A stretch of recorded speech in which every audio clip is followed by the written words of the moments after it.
Welcome to the Raising Confident Girls podcast, your guide to raising strong, confident daughters. I'm Melissa Jones, the founder of Girls Positivity Club and a teacher for over 20 years. In a world where girls often feel overwhelmed, anxious, and confused, this podcast is your go-to space.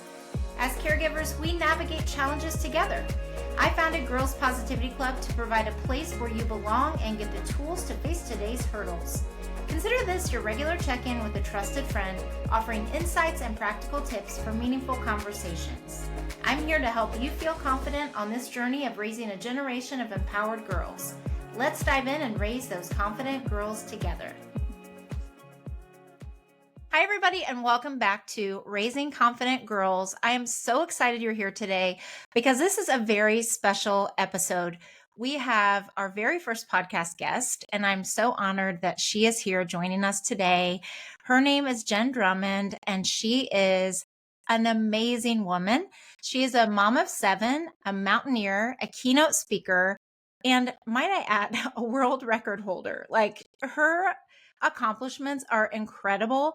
And I also obviously wanted to talk to you because of that, but more importantly, how you grew up and, how you got to where you are today. And also you're a mom of 7. So you have incredible impact on the kids in your life and people who look up to you. So yeah. So welcome. I'm so happy you're here today. And I cannot wait for everyone to hear more about your story. Oh my goodness. Thank you so much for having me. It's such an honor. I'm so excited. Good.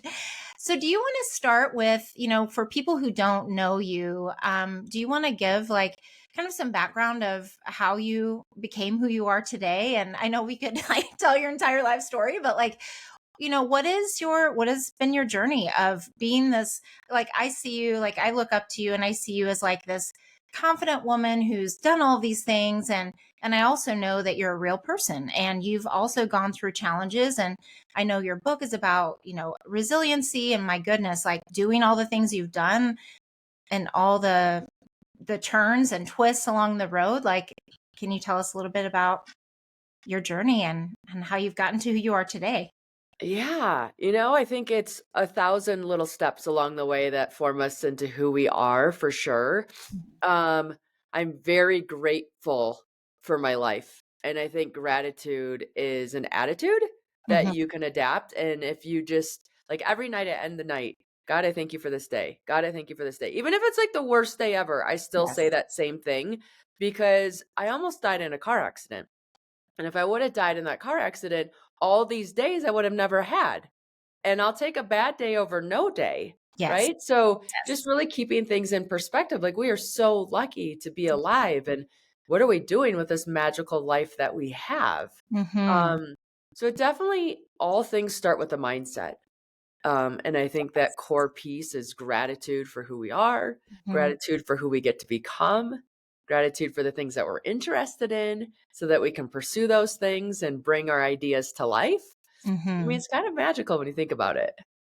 It really is. And it's so funny. We were talking off camera about how we love what each other does and we do really similar work in the world. And there cannot be enough of us doing this kind of work. And at the same time, it's so funny you even saying that. It's that's exactly how I start my day too, is when my feet hit the ground, and the girls know this in our clubs and everything, I always say, thank you for this day. Thank you, God, for this day. And I'm so grateful to have it. And I think, you mentioned a near-death experience. And for me, it was my dad, getting really sick and unexpectedly, and him being such a person in my life. And then I think it really, same thing. It made me really, not that I didn't value life before, but it made me realize how precious it is and to be grateful for it. So do your kids do that too? Do you have a practice that you do with your girls or your kids that instilling that gratitude in them? Or, what are some things that you have done that have helped your kids? Yeah. So I'll say we have a gratitude light. Okay. Yeah. So this is this is how this came about. Okay. By my house, we live by a light that we're the short side. So 99.9% of the time we hit this light red. And for the longest time, I was so bitter and angry and just, I'm why do I always hit this light red? Blah, blah, blah, blah. And then I finally realized I'm the only one that cares that I Mhm. hit the light red. Like the light doesn't care. The light's like doing its job. Yeah. And so then one day we decided, you know what? We're going to turn this light into our gratitude light. Oh my So gosh. when we hit the light red, everybody in the car has to say out loud things that they're grateful for, right? And it can be the sky's blue, or it's sunny out today, or we're on my way to soccer practice, or, Mhm. whatever it is. But it's so funny because now when we hit the light green, sometimes they'll be like, oh man, we didn't get to do the gratitude light. And it's fun because then you kind of get temperature of what's going on in your kid's world, of what they're Yes. grateful for right now, and Yeah. that just stews other conversations and makes that happen. Oh my gosh, I love this. And how amazing that you were like, "You know what? Okay, this light's annoying. How can I make it something positive and good in my kid's life? And how can I use it as a check-in?" We talk all the time about there's something magical about the car. Like Yeah, kids open, and I've heard this from so many parents, especially moms, because we're always driving them around, you know? And totally. so I don't know what it is, but I love that you created that extra magic of gratitude. I love that you created that extra, that just Yeah. moment where you're like, how can I not make this terrible? Like how can we're going to get stopped by Well, this it's just light. like there's so many things in our lives that Yeah. make things busier and harder. And for me, like a gratitude journal was just one more thing to do. Yeah. And this was a way that integrated what my current life was. We hit the light Mhm. all the time. Now we use it for like a lot of red lights, not just the red light by our house. And it was just a natural thing that gave us the pause Mhm. where it works. And Yeah. so for anybody that's listening, like look at your life and just think of things that work. Mhm. I also have pattern interruptions. So we call them trigger meditations in our house. And every single time I touch a doorknob, which is a lot, that's my cue to take 3 deep breaths. And just that like pause and that reset and that interruption to what I was doing the minute before Mhm. allows me to be more present and more intentional of how I run my day. Oh my gosh. I love that. I love that so much. And do you teach that to your kids too? Yeah, and they have different triggers, right? Yeah. Like one of mine is every single time he goes into the pantry because he's a snacker, right? And it's just so that when he goes in there, I'm like, Mhm. "Hey, I'm fine if you're snacking because you're hungry, Yeah. but I'm not fine if you're snacking because you're bored." And so Mhm. every time you go in there, I just need to ask yourself, like, are you bored so you're in here? Or are you hungry because you're in here? And that Mhm. awareness helps him make a choice that will carry on with him for life. I love that. It's like you're building their subconscious Yeah, and you're creating, and I think that's something that is so important for us to do as parents is help our kids have that inner voice. And obviously they're going to have their own thoughts, but the more we can teach them those triggers and those habits that are those little seeds that we're planting for them, the better off they're going to be while they're growing up rather than waiting until something happens to teach them something. I think a lot of parents wait until, or they're like, oh, everything's fine, and they wait until something happens before they're like, oh, they need help in this area. Whereas what you're doing is building it along the way and really modeling for them how to do that for themselves, because the fact is they're not always going to be with you. I mean, they are obviously always going to be your right, children, right, right, right. when I always think about that too. Like when they're not with me, I want them to have these tools so that they can tap into them and they become natural, like what you're saying. Yeah, and we need them. I work with a Mhm. lot of corporate clients on preventing burnout because Yes, normally they hit burnout and then they're ready to do something. I'm like, no, no, no. exactly. There's signs before we hit burnout. And Yes. when we learn to like slow down and check in with ourselves, Mhm. then we can go a longer period of time and we're Mhm. not doing these sprints of exhaustion. Yes. And how do you instill like that in yourself as a parent, or because you're doing a lot of things, like you've written a book, you do keynotes, travel, you are wanting to empower people as much as you can and create all this content too, and you have your own podcast. So how do you manage your own burnout and then teach that to your kids too, kind of in the way that you do with your clients? And because I'm thinking about a lot of the moms and parents who listen to this, I mean, they've reached out to me and said, like, I'm so exhausted. I'm running everywhere. I have a full time job. It's very demanding. I am trying to make sure I check in with my daughter, my kids, and, all the hats that we wear. Like, I know you've talked about avatars before. Yeah. What is it that What Yeah, I is it think for avatars you? are big for me, right? So Mhm. I have an avatar for the magnificent mom. I have an Mhm. avatar for the super speaker. I have an avatar for the super sleeper, actually, too, because sleep is a big component of making everything else work. Yeah. And just one, identifying this avatar and then giving that avatar qualities and traits. Like, how does this avatar handle stress or a Mhm. setback or spilled milk or whatever it is? Yeah. And then also, when does that avatar come into play? Mhm. Because we can't do everything and be balanced, but we can be present where we are. And I Yes. think a lot of stress and burnout and overwhelm is because we're playing multiple roles at the same time. Yes. And so for me, for example, I have an alarm go off at 3 o'clock in the afternoon. That alarm on my phone is labeled Magnificent Mom. And so when that alarm goes off, that cues me like this is the role I'm supposed to be in. And Mm. so I drop everything else I'm doing. I'm not saying that I don't have to pick up work later or do Sure. something later, but that moment, it's like, okay, I'm jumping to Magnificent Mom. I'm going Mhm. to run this card for at least an hour. Yes. And then I'm going to reevaluate and be like, okay, what do I need to do to still have a successful day tomorrow? But Mhm. presence is so important that if you can sit, like I have 7 kids. If Yeah. I can sit with my 7 kids for an hour a week, and I know that sounds like nothing, but Mhm. I'm fully present with them, that Mhm. recharges their batteries at a level I don't think most kids get when somebody's home 24/7 and Yeah. always doing other tasks. Yes. Yeah, Agreed. and I think it's really important too to highlight like having on and off ramps. So for Mm. me, I learned this from climbing.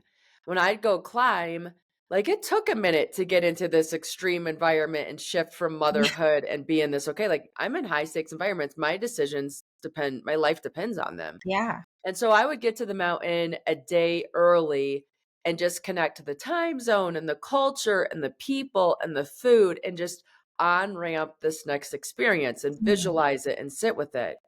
And then when I'm done with the climb, I give myself a day to integrate the stories and the experience and say, okay, what happened? How am I the hero of the story? Because some of these stories had bad endings. How Yeah. do I like metabolize that and what am I telling that to be? And then I come home. And when I build my work week, like my Mondays and my Fridays are my lighter days. It Mhm. allows me to off ramp and on ramp from the weekend and shift gears. And so I go hard Tuesday, Wednesday, Thursday. Yeah. Does it always work ideally like that? No, but when I have that as the background framework to run from, it Mhm. definitely protects that structure more than if I didn't. I love that. I love all the visuals too because everybody can relate to an on-ramp, off-ramp and think about what that means for them. So when you said I love to the alarms that you set for yourself and just all of it, like all the practical things that our listeners can use. So when you think of yourself as a magnificent mom, what are the qualities in that avatar? I know you mentioned presence, and that is, I agree. Like, there, I'm guilty of it too. Is like sometimes I catch myself and I'm like, you are not in work mode anymore. Like, especially working from home, there has to be some kind of a boundary. And I've really struggled with that. And, at the same time, my son's a teenager and he is very independent and we do check in, but it's mostly in the car or it's Yeah. at bedtime or it's Or it's at at 11 p.m. at night when they want to come in and yes. tell you something. I'm like, I'm dying. I'm going to I bed. know. Exactly. So it always, but then, or he's playing video games and I sit beside him and we talk, because it's that side by side talk that tends to be magic a lot of times. Um, what are your magnificent mom like? What do you think of when you think of yourself as a magnificent mom? Yeah. So presence is definitely one. Mhm. Patience is Yes. huge for me. Mhm. I'm a doer and a box checker and all that kind of stuff. And Yeah. so I have to remind myself, like, that's not this. Yeah. Yeah. Yeah. And I would say love. Like, my number one job Mhm. is to love them Yeah. and to help them love themselves and Mhm. own who they are Mm. because life is coming at them full speed. They're Yeah. trying to figure out who they are in the context of their environment and Mhm. they need me to say like, how's it going? What do you Yeah. need? What are you feeling? What do Mhm. what does it look like? Yeah. What is it from your perspective? You're unique human. How does that show up for you Mhm. compared to how it shows up for me? For sure. I love that. And would you say, like, with 7 kids, Yeah. how do you check in with each of them? I know you have twin girls. Yeah. How do you plan that? Or is it methodical, or do you, like, I know I have a small family, but a large family, that has its own dynamics, but a large family does too. So when you have that many kids, how do you manage that? Yeah, so when you have a lot going on, Yeah. discipline's not optional, right? Yeah. Like, like, that is a core Yeah. competency to be able to operate, Mhm. and so for me on Sundays, I'll look at the calendar, and I will block time with each person. My Mhm. twins share the same birthday.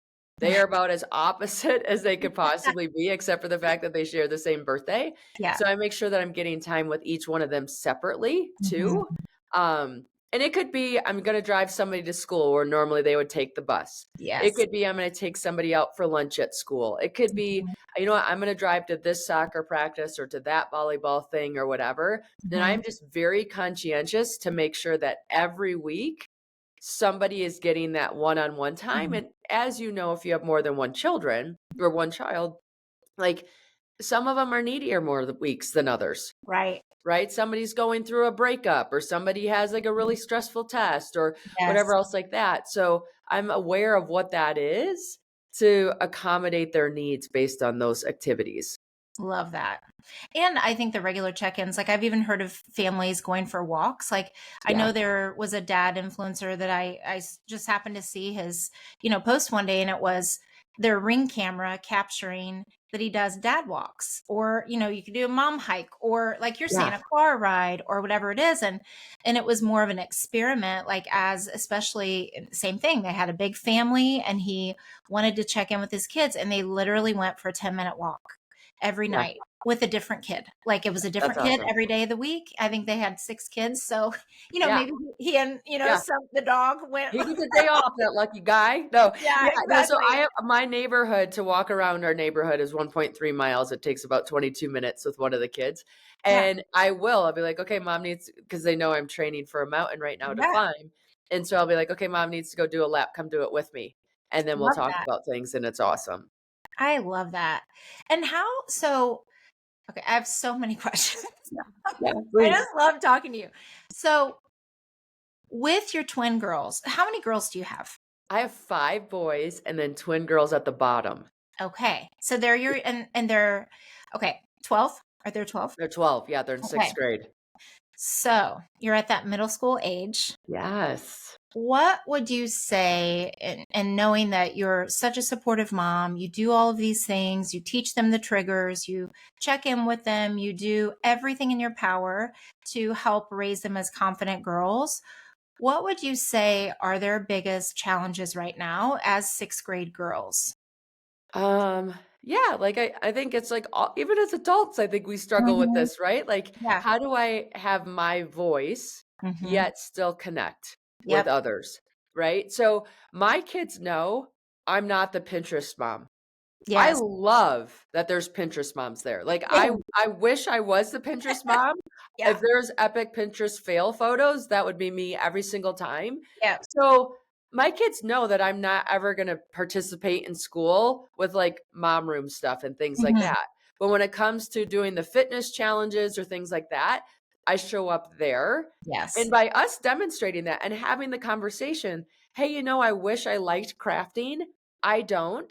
Mhm. Other moms do. So those moms are going to help with that activity. And when it comes to the fun run and things like that, I'm going to show up. Exactly. And you have to have the conversation so that they have the understanding. But when you give them that confidence of here's who I am, here's who I'm not, Mhm. that allows them to explore who am I and who am I not. Because I do have a crafting daughter that Yeah. like has a rug gun and makes rugs and all this kind of stuff.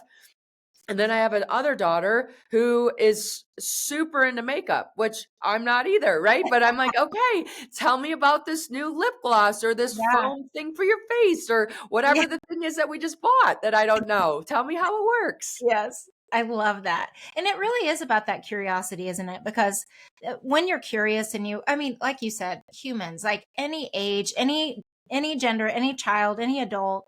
It's like when you have curiosity about people and you invest in them and you ask them about themselves and what they think is so powerful, because I think a lot of times, especially with when our kids are total opposites than us, it can be Yeah. very easy to think, well, I don't relate to them, or they're so different than me, I don't even know how to talk to them.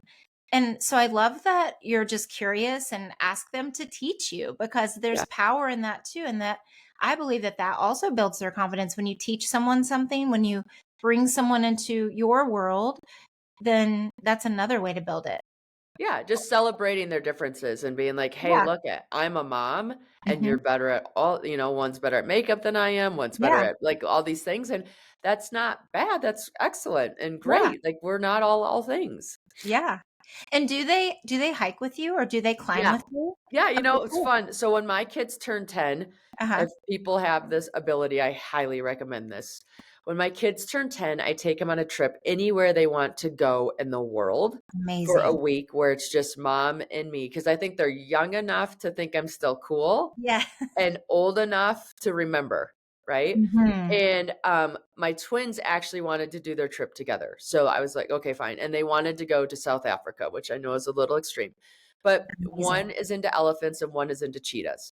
So we went Mm. to South Africa and we stayed at these different rehab facilities for these animals and took care of them and all the, like washed elephant feed and all this stuff. And Mhm. they loved it. And we went climbing on Table Mountain and rappelling and different things. So we did a little activity that I liked, and then we did activities that they liked. And again, Mm. it's just showing, hey, we show up for each other and maybe don't do our favorite activity, but that's a part of being a good friend or part of being a good sister or part of being in a relationship is not everything is exactly what I want 100% of the time. Mhm. And when you get these chances to plug in with them away from everything else, I mean, you could do a weekend camping somewhere. It doesn't have to be as Yeah. extreme as what we did, Mhm. but it really gives you a strong foundation before Mhm. these next years come and Mhm. changes happen fast for them. Yes. And I don't you think there's power too in doing something in nature, even if they're not outdoorsy people? Like, Yeah, I yeah. think nature just teaches us so much, Mhm. right? Like there's not always a season of summer. Flowers are not always blooming. Yeah. When you want to walk uphill, it takes intention. You don't roll uphill and just getting away from the noise of things and finding peace and solitude. Yeah. For sure. And yeah, I love that you do that, and especially the alone trips. I think it's people do that like during the week too. Is like you were saying, specific time with each kid and checking in with them about like what's going on in their life, because you're right, they're not all going to need you at the same time. Sometimes it might feel like it, but yeah, I love that so much. And I know you've only touched a little bit on your mountaineer life and that you're training and all of that. And I know you talk a lot about resilience, and that's such a big theme. I mean, obviously doing the incredible things that you've done, that you really haven't, gotten into depth about. But what has been like the biggest resiliency teacher for you as a mountaineer or as a woman? I know you also mentioned briefly your near death experience, but like what has been your I know it's a lot of things probably, but what have been some of the things that have helped you? Like you said, they don't always end well. Like all Yeah. of my climbs aren't successful. And I think that's so important to teach our girls. So what would you say is your biggest Yeah. resiliency teacher or way Yeah. that you show up in that way?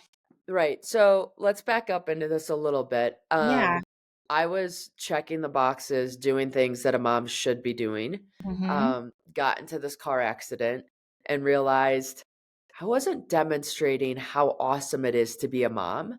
I was Yeah. more or less like going through the motions of what a mom should do. Mm. And after that car accident, I'm like, wait a minute, I'm not putting my life on hold anymore until these kids get to college. Cause that's what I Yeah, told myself before. I'm like, once I get to college, then I'll do me. And I'm like, exactly. no, I need to do me now Yes. because one, when they're moms, I want them to do them, or when they're dads, I want Mhm. them to do them. I don't want them Mhm. to wait. Parenthood isn't like a sentencing that you wait Yeah. out. And so then I'm like, okay, I'm going to start leaning into things that I like. So Mhm. I made this huge bucket list of things I wanted to see, do, experience, and explore before my time's up on this planet. Mhm. On that list was climb a mountain. And then like when that car accident happened, I'm like, okay, I'm alive. I'm going to do something significant with my life because I'm so grateful to be here and life's a gift. And so I was training, like on that list was climb a mountain. I was turning 40 in 2020. So I'm like, I'm going to climb a mountain for my 40th birthday Yeah. and launch this next decade of life and da da da da da. So I asked friends, I'm like, I live in Park City. There's lots of mountaineer people here. I'm like, hey, if you could climb one mountain in the whole world, what do you climb? Like, I'd climb this mountain named Ama de Blam. I'd never heard of it. And they're Yeah. like, it means the mother's necklace. It's located in Nepal. It's Hmm. like the Paramount Pictures logo. So every time you go to a movie, you can say, like, I climbed that mountain. I'm like, That's oh, okay, cool. I'm going to climb yeah. Ama de Blam. Well, if anybody remembers in 2020, this little thing called COVID entered the scene. Yeah. And so I wasn't climbing anything. And in fact, I was homeschooling 7 children because our schools shut down. Yes. And one day I was doing like math homework with one of my sons, and I'm like giving him that parent pep talk of, we do hard things, you've got this. And Mhm. this little guy looks at me and he goes, if we do hard things, why are you climbing a mountain called I'm a Dumb Blonde instead of a real mountain like Mount Everest? Oh my And gosh. I'm like, I'm a da blom, honey, not I'm a dumb blonde. But thank you. Cute. Finish Oh your my, homework. We'll look at Everest.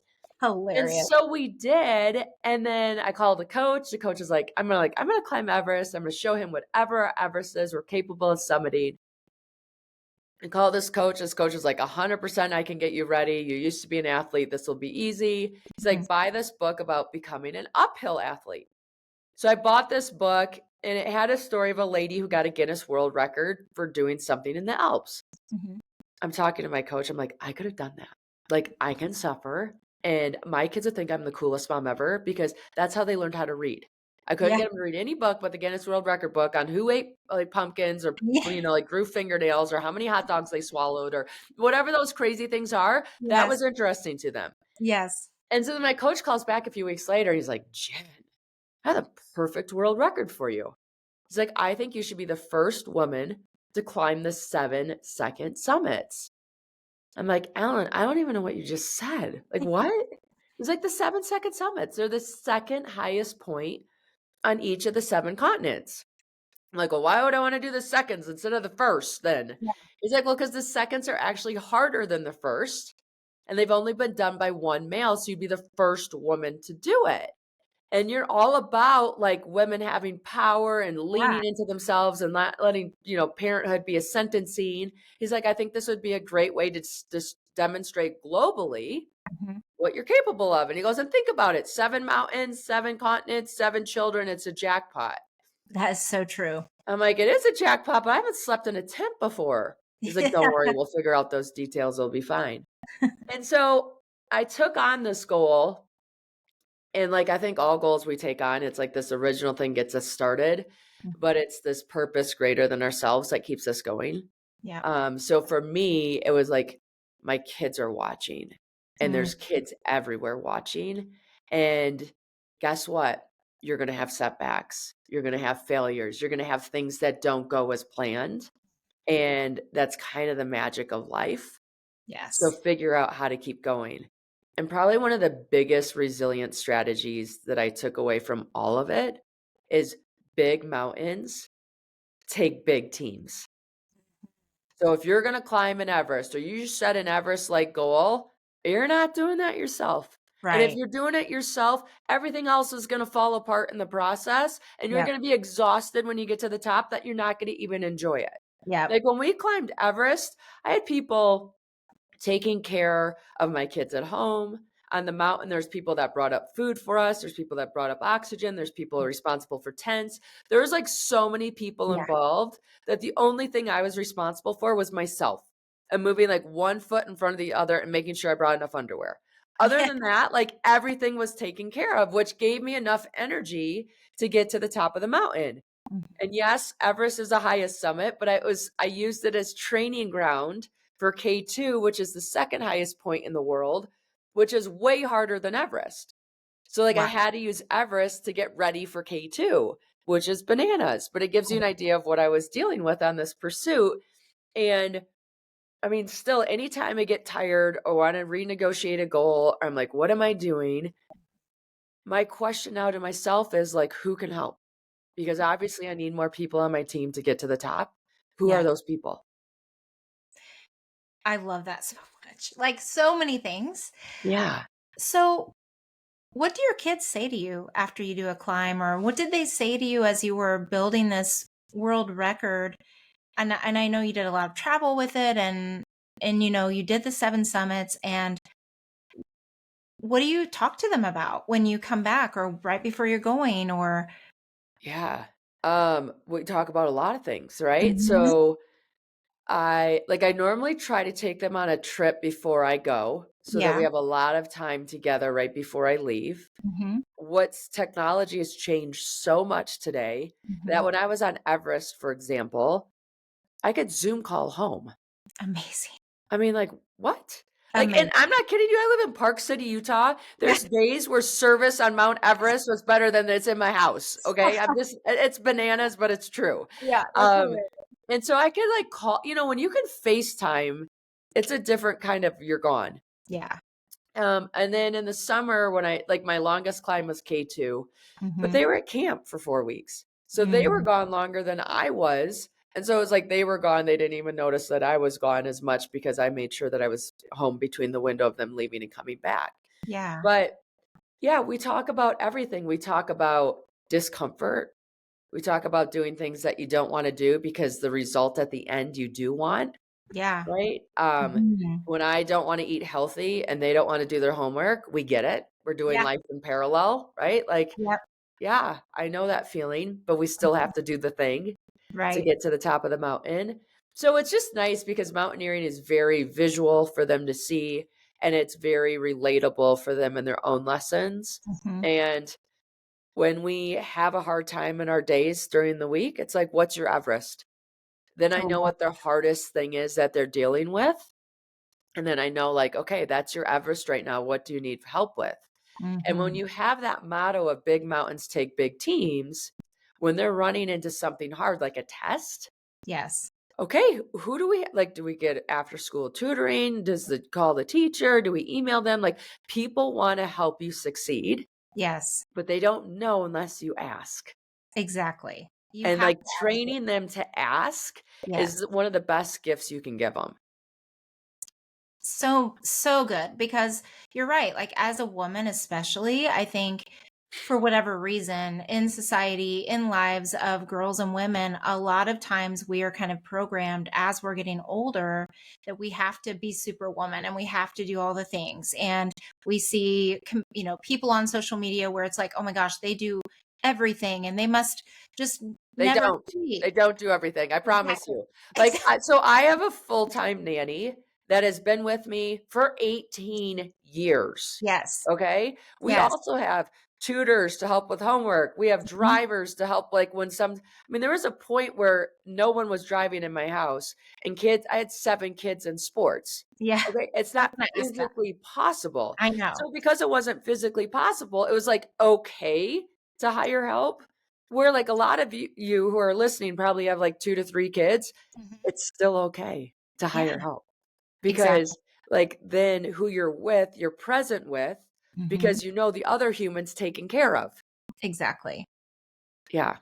And it's also okay to trade with someone or to, like, hey, if you watch my kids this day, then I'll take them to soccer on this day. I know like at our clubs and things, like there's so many carpooling things. And I'm So like, much. good. It should be that way. Like you live in the same neighborhood. There's no reason for three of you to pick up when I know you are working and doing your own thing and everything else. So Yeah, yeah. and then, I like, love know your favorites. Like, so, that. Yeah. obviously, we try to do home cooked meals. But Hmm. guess what? If the day ran long and things went sideways, like, I know that we're gonna go get Chipotle. Yeah. And is it like every week? No. But is it a nice backup to give me more bandwidth to show up as the person I want to show up as? 100%. Agreed.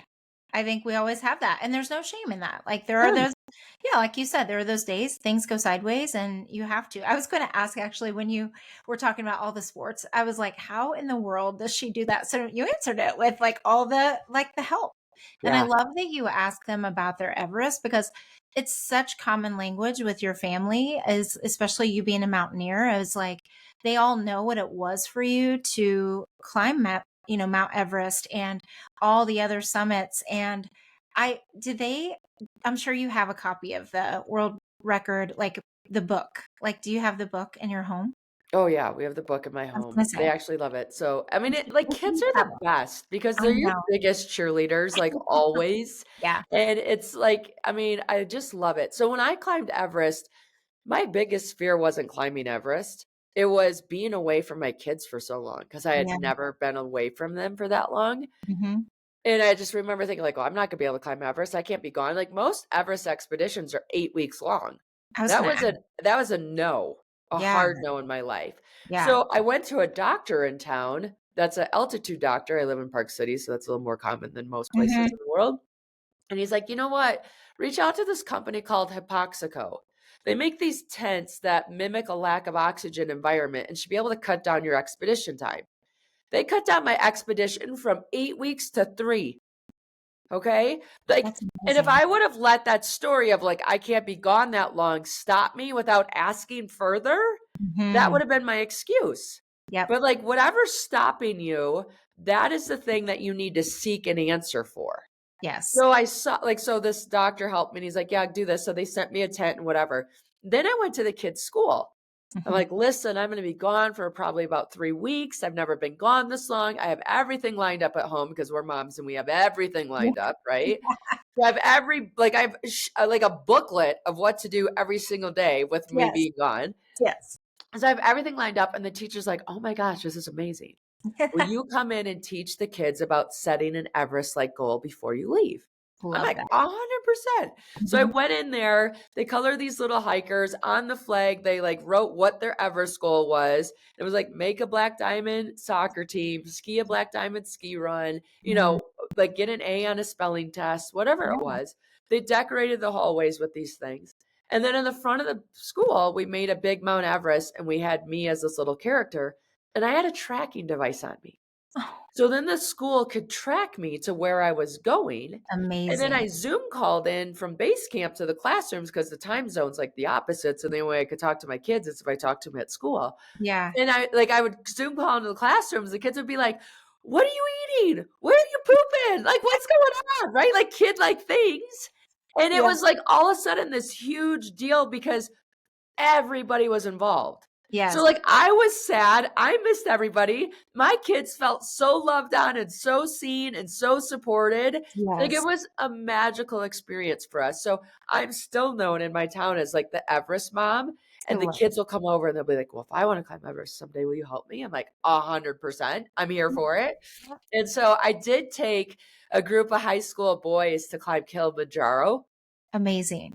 'Cause it's, like, a safe enough climb to take them, Yeah, and, it's just such a good accomplishment for them to have in their confidence bank, for and sure. so when my next group of kids get a little bit older, I'm gonna take another batch of kids over there and do it again, Amazing. um, because you can't BS your way up a mountain. Right. You can't talk your way out of it. You just have to do the thing to get to the top.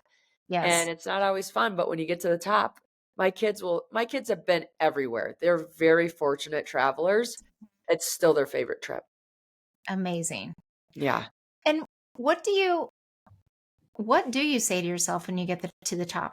Like, what do you think when you finally take that last step and you finally see the top and you've worked for months and years and you do, or like even the seventh summit, like once you worked and worked and worked and worked, like what goes through your mind?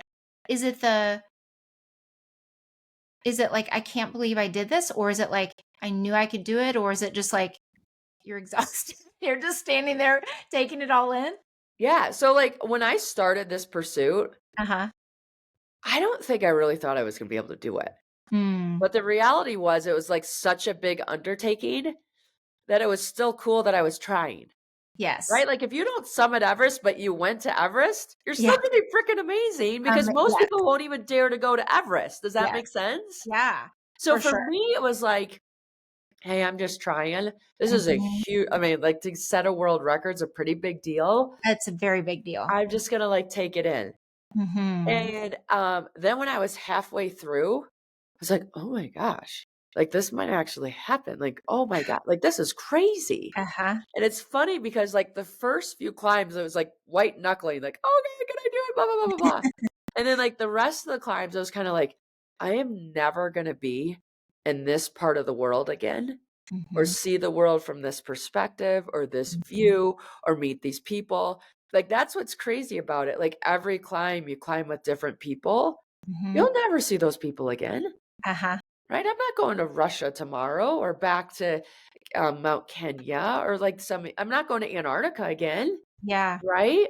And so Mhm. there's, like, you wanna hold on to it as much as you can.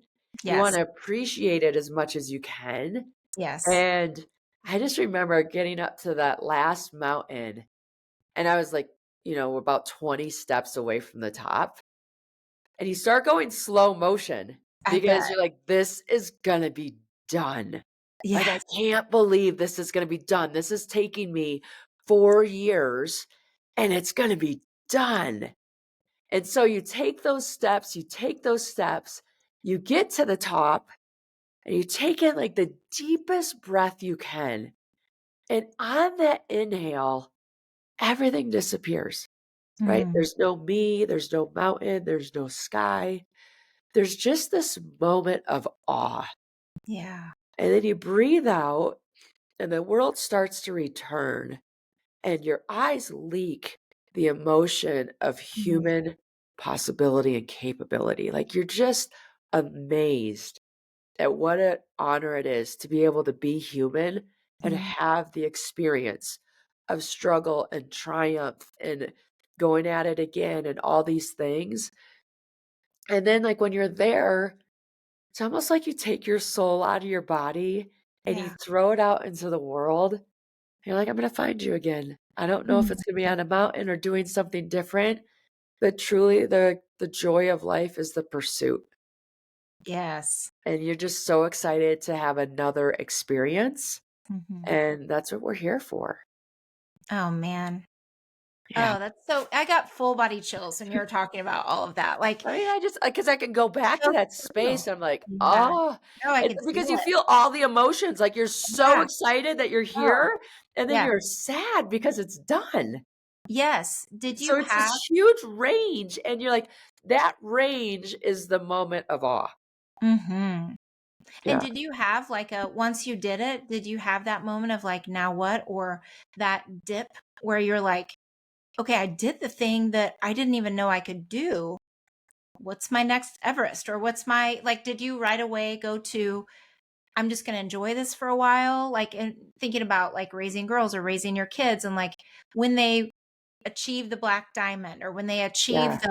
the thing, what did you yourself experience? And then what do you pass on to kids about that when they reach Yeah. that big thing that they're like you said, midway through, you're like, "I might actually do this." Or they make it to the tryout way farther than they ever thought they would, and they're like, "I actually might make the team." So what do you say to yourself, and then what do you say to your kids about things like that or kids in general? Well, so my personality loves the stage, right? Mhm. Like, I love the pursuit, and I Mhm. loved all the feedback and the positive high fives and things like Mhm. that. The bigger Everest for me is the season of winter, Yeah. of that recovery and rebuilding and that silence and that, like, confidence that not being in Mhm. the spotlight is still okay. Yeah. So, my intentionally, I took nothing else on. Good. Intentionally, I had the conversation with my kids of, "I just did this big thing. Mhm. The world's gonna ask me what's next Yep. because that's what we're trained to It's do, yeah. and I'm gonna teach you that the season of winter is okay, and I'm Mm. gonna take this next year off and have nothing, and that's okay." Yes. And so, they're always like, you're gonna hit a quota for work, and then they're gonna ask for another one. Yep. You're gonna make the soccer team, and now you wanna make the A team or what, Yep. like, there's like, being human is desire. Mhm. Learning how to balance that desire in a healthy way is Yeah. really, like, the challenge I think our society is facing at this moment, so that we Mhm. don't hit burnout, so that we're not always, like, forgiving and not checking with ourselves with what's Yeah. real. Because here's the thing, like I signed up for that thing quite unaware of what I was signing up for. And Yeah. there's a beauty to that for Yeah. sure. But it took 4 years. Like I finished, so what I thought I finished, so I finished June 1st of 2023. I climbed the 7 second summits and I started December 2020. And then I go to file with Guinness World Records and they're like, "Hey, guess what? There's a dispute on what's a continent. Oh So we're my, going to actually have you climb 2 more mountains just to make sure you've got the 7 second summits, which are going to actually be 9." I'm like, holy. how is there dispute on what's a continent? I mean, like, come on. We have AI robots running things right now. Yeah. And they're like, well, Indonesia, by some people, is considered a part of Australia instead of Asia. And if it's considered a part of Australia, then the higher mountains in Indonesia, not Australia. I'm like, okay, I don't really get it, but I can kind of see that. Mhm. And then the other one was some people don't like to think of Russia as part of Europe. Oh my What? gosh. So we'd like you to climb the second highest point in Europe if Russia wasn't included. Oh my I'm like, okay, fine. So I did those two to like satisfy the record. So I actually finished officially in October of 2024, which is a little bananas, but whatever. But like that was a God. big undertaking. It was a huge commitment. It was a lifestyle. I'm Mhm. very grateful for it. I Mhm. know when I do something, it's a lifestyle. I got to Yeah. make sure it's the lifestyle I want my family to live. Yes. And do they like the lifestyle, would you say Oh, overall? I mean, yeah, because one, I mean, who doesn't love to travel and Yeah. experience, and who Yeah. doesn't like the pictures are amazing, Yeah. and yeah, all that stuff. Like it's been Mhm. fantastic for us. I have 2 more mountains to climb, and then I'll have another world record for the highest summits. And so I'm doing those two, and then I think we're going to be done for mountaineering for a little bit. I love that. And Yeah. when are you I know you're in training. When are you doing those? Yes, so I'm doing Denali in May of 2025. And then the next one is Elbrus, which is another Russian mountain. And that just looks like it might be safe to start climbing later this year. Wow. It's not, hasn't been safe for the last few years. So we'll Okay. see what unfolds there. Incredible. And Yeah. I mean, I just love all of this. Like, gosh, yeah, you have so many just great insights, and it's so natural the way that, I mean, I love that you've made it part of your family culture too, and the way that you value travel and the way that you instill in them the resilience and the confidence and all the habits and all the things. Did you grow up a confident child, would you say? I know you were an athlete, you were a soccer player. Do you feel like you were a very confident child, or did you learn it as a skill or I through the think it's a mentors that you skill. I had? think I truly Yeah, think confidence is a yeah, skill. yeah, I And, agree. there's pros and cons to everything. Okay. So Mhm. for me, I was a gymnast growing up.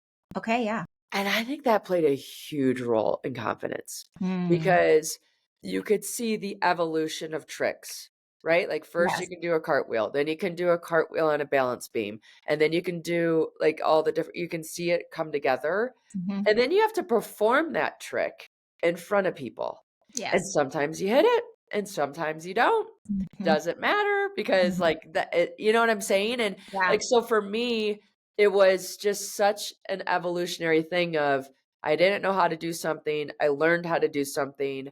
I would sometimes perform it excellently, I would sometimes not. Mhm, And that just allowed me to build that confidence of who I was and mhm. understand that going every day is what makes the difference. Yeah, for sure. And who were the people that were such mentors for you in your life, would you say? Yeah, mentorship, like get a mentor. Even as a Yeah, parent, I have yeah, a mentor, right? yeah. So I have a parenting coach Mhm. and things happen and I just want to know like how do I parent this and what are they like Yeah. what am I not asking and all that kind of stuff. Mhm. When it came to mountaineering, I had a mountaineering coach. When it comes to business, you have a business coach. Yeah. As an athlete, like you get the concept of a coach, right? Mhm. And Yeah. there's this saying like practice makes perfect. No, it Mhm. doesn't. Mhm. Perfect practice makes perfect, Yes. right? And Yes. so you have to have someone teach you perfect practice so you can Mhm. practice the thing perfectly to eventually get it perfect. Yes. Um, And so I think mentorship is key. I had a soccer coach who thought I hung the moon. Like, truly, I didn't hang the moon, but, like, he did, and so, like, I Yeah. believed I hung the moon. Like, I believed I could get that ball in the net. I Yeah. believed these things because I couldn't, like, doubt him. Like, he had Mhm. so much belief that I was like, "Well, if he believes it that much, like, it has to be somewhat true," Mhm. Yeah. you know? And, Yeah. like, I think, like, as a parent, you know what? We're mentors. Like, we Mhm. have to believe in our kids so much that they don't have a choice but to believe in themselves. Yeah. And teaching them too how to do it themselves as well is like having those conversations of like, it's okay, like you said, it's okay if you fall down. It's okay if you mess up. You don't have to be ashamed of that or be afraid to talk about it. And I think another thing too is those moments where you have fallen, as a person, as a parent, and sharing that vulnerability with your kids is such a powerful way to just relate to them as humans Oh, and totally. just show them that. And so have Yeah, and I you haven't like, with my kids, right? Like, yeah. I haven't been a perfect parent, Yeah, of but I'll course. go back and close the loop. Like, Yes. "Hey, you know what? I didn't handle that the best. Yep. I'm sorry that Same. it triggered me, and this is how I Mhm. responded. Here's how I wish I would have responded. Yep, Um, thank you for, like, giving me this grace to, yep, like, repair what we mhm. did." Because that whole rupture repair cycle is, significant, and we'll have that the rest of our lives. We're Yes. human, we're gonna Mhm. rupture. Yep. Where we, like, stand out from others is that repair. Yes, I agree. I always have believed in repair, even when I was a teacher, and I got criticized for it by some colleagues, and he was like, especially one of my partner teachers, he was like, "Why are you going back to this kid and apologizing?" I'm like, "Because I snapped at him, and it wasn't the right way to handle it. I don't wanna model that for him or her or whoever it was, and it was very out of character for me." And I wanted, even as, like you were saying, in the world, like whoever you work with, you want to be a person who can repair and come back and show them that this is the way you should handle it. And I know space is such a powerful thing because Yeah. I know with kids I've worked with over the years and my own kid is like, sometimes you both need the space Yeah, and things can get heated. And then you both say things that you shouldn't, or you regret, or you something goes sideways, like you said, and there's a rupture, and you're like, "I don't even know how this even happened. Like, I don't know why this snowballed into this big thing." And then 9 times out of 10, and I would say 10 times out of 10, when you go back to each other, it's just so much better. yeah. Well, you get a chance to respond instead of react. Yeah, exactly. What would you say, to other parents raising girls? Yeah. What would be some advice that you would give that's different from raising boys? Like, obviously you do both. Yep. Is there any specific advice that you think is gender specific to girls that you think that parents need to know, or that just in your own experience I you think would we need to share? really show our girls, like, us having fun, Mm, right? Us smiling, us giggling with our girlfriends, us giving ourselves a time out, yeah. us taking care of ourselves, Mhm. because we're demonstrating what's acceptable, Yep. right? And so Mhm. for me, like, I was on the hamster wheel. Like, I was Mhm. just going from thing to thing and running classrooms and teaching soccer class and running, like, Catholic class and all the things that were going on. Yeah. I wasn't enjoying it. I was doing it because, Mhm. like, I thought it looked good.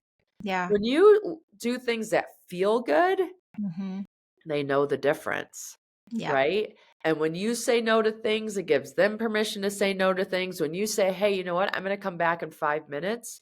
I just need a little, like, time out a second," Mhm. then it's like, "Oh, if my mom needs a timeout, if I need a timeout, I can take one." Like, Yes. we're so demonstrating Mhm. what's okay. Yes. And it's, I think, more important for us because girls are the same gender as us, so they're Yeah. watching from that perspective. Mhm. Then my boys are watching, and, I just think they pay more attention to their dad on cues on how to show up than me. Sure. And also, I think as even a girl dad, I mean, a girl No, it's not a girl dad. Well, yeah, as a girl dad, that's a whole other thing of like how you show up as a man, as a person. Yep.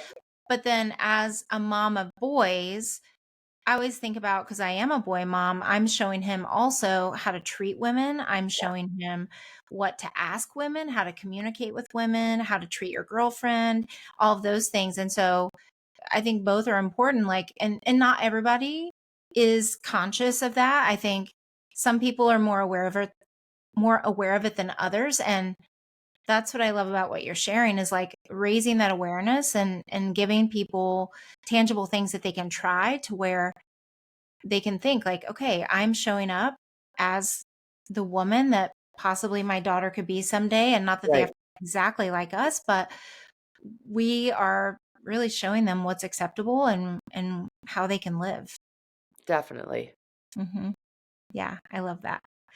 So, is there anything else that you'd like to share, or would you want to share about your book or where people can find you and Yeah. follow you and everything? And yeah, Yeah, how perfect. do they Okay, need to know? so I have a book called Break Proof: 7 Strategies to Build Resilience and Achieve Your Life Goals. Mhm. And it pretty much takes the reader to each environment or each mountain that I was on and extracts a lesson in the black and white that you can Mm, apply to your own life. And it has some questions for you afterwards. It's been well received and I highly recommend it. yes. You can find me on jendrummond.com. I'm on all social media platforms. I also have a gift for your audience. Well, So life gets overwhelming, right? Like, I mean, yeah, let's be real. That's just the facts of life. yeah. So I have this video of the Milky Way galaxy going over Everest Base Camp. And Mm, it's this stunning, like the stars and all the things. And for me, when life gets overwhelming, I look at that video and I just remind myself, I'm like this little person on this huge planet that's in this mhm. galaxy. Like, get out of my story. It's okay. Yeah, And so, because we're all crazy busy humans, I think it's a good thing to keep on your phone. So, if you want that video for yourself on your phone, if you text the word Everest to the number 33777, so Everest 33777, we'll text you that video and you can look at it. I love that so much. What a gift. Thank you for sharing Yeah, that. you're And I think welcome. they could share it with their girls and with their kids. And Yes.